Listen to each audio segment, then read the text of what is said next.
বর্তমানে বাজারে যে স্কুটি বের হয়েছে, মেয়েরা কি তা চালাতে পারবে?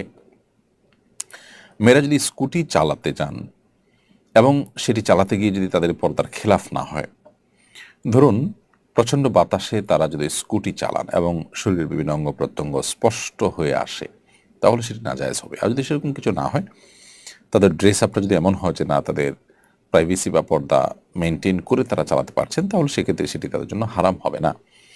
এবং সফরের দূরত্বে না গিয়ে ছোটোখাটো ট্রিপ যেগুলো ধারে কাছে থাকে, একান্ত প্রয়োজনীয় কাজ থাকে, সেগুলো তারা সারেন, তাহলে সেটি হারাম হয়ে যাবে না।